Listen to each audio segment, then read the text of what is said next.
So within the accident, she ended up actually suffering multiple injuries from the accident, which included she tore her ACL, her PCL or MCL, patella subluxation, and then also she tore her MPFL as well.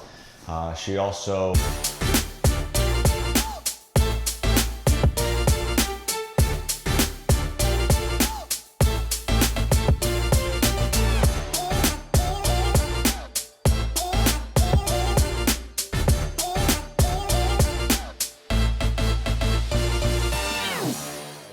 so I just wanted to share, a little bit about kind of what I've learned through this process. I'm about 3.5 months post-op. I've posted a couple of my past videos of just about how frustrated I've been with the whole rehab process and how I'm definitely on the, quote unquote, slower side of recovery.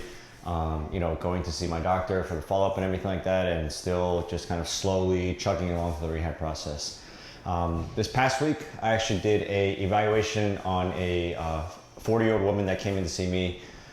She had filled out the waiver form and I kind of read it over and stuff, but just hearing it in person really put things in perspective. And I had her permission to share her story. And, I think that it really enlightened me, and hopefully it's able to shed some light for you guys as well. But a little bit of backstory is she's a 40-year-old woman.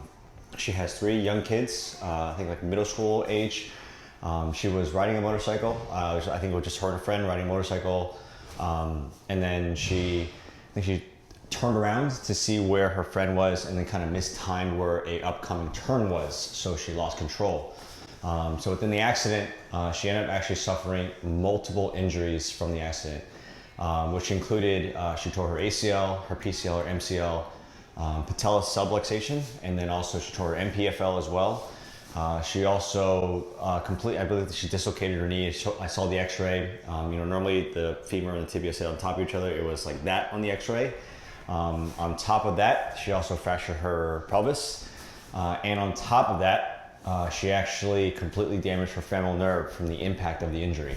So obviously there's a lot to unpack, and this injury happened about a year ago at this point. So she's, a year into her recovery process.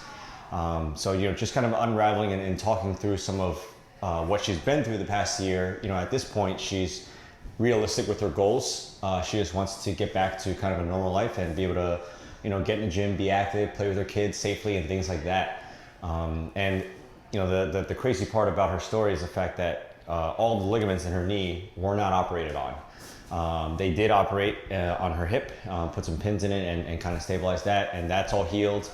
But the knee in itself was never really necessarily touched outside of they aligned it again. But as far as the ligaments goes, those are not touched.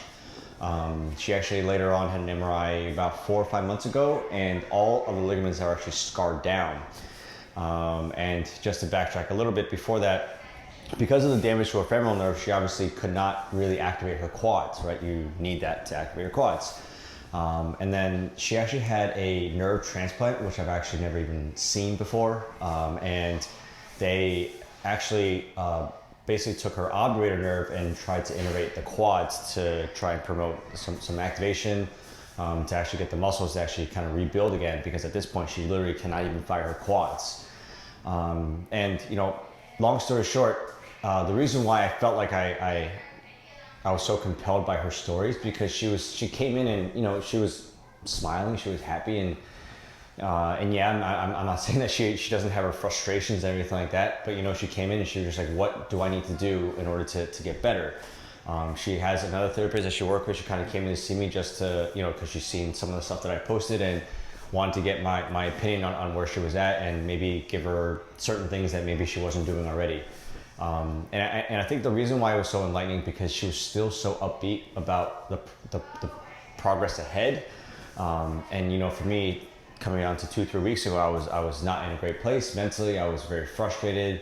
I can walk and things like that. And for her, she just wants to, again, just be able to be active, get to the gym, play with her kids. Very, very simple things, quote unquote simple. And I just wanted to share, just because there's always, a lot of times when I'm talking to my patients and my athletes, I always talk to them about perspective. There's always things that can be worse, because a lot of times we always focus on, what I don't have. For me in my situation, it's like what I don't have is like I still can't run. I obviously still can't play basketball. And a lot of my athletes think like that too, where it's like, oh, I'm away from my team and all that kind of stuff. And sometimes just taking a step back and putting some perspective on where you are can really change your mindset about, okay, what do I need to do to get better? Because that's what it comes down to at the end of the day. Sulking about it, being pissed off at it doesn't change the situation, doesn't make the situation any better, but trying to get in there, trying to work at it, do some rehab, maybe taking a rest day here and there. Obviously that's super important too, like finding the right balance, finding the right physical therapist and the right doctor to help you through this process is extremely important.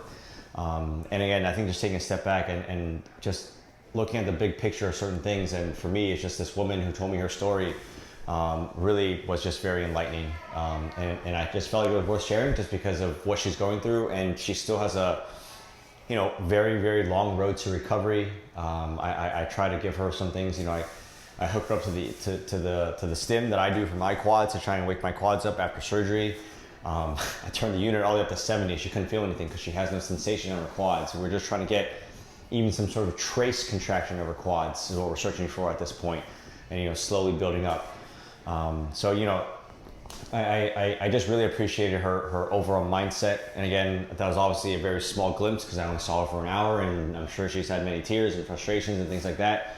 But the fact that even then she's a year out and still searching for answers, still searching for what can I do to get better is a really cool thing.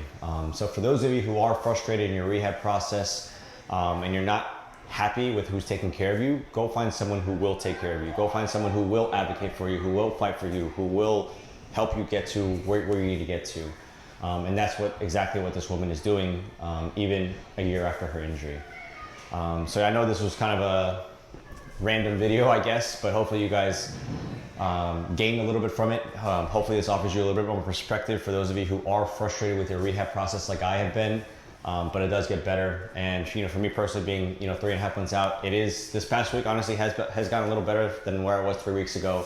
That like pressure and aching is definitely getting a little better. So for me, just trying to take it a day at a time, a week at a time, and not trying to look at the big picture of, wow, I'm still not jogging yet. Just focus on what I can do. What I can do is get my leg a little bit stronger.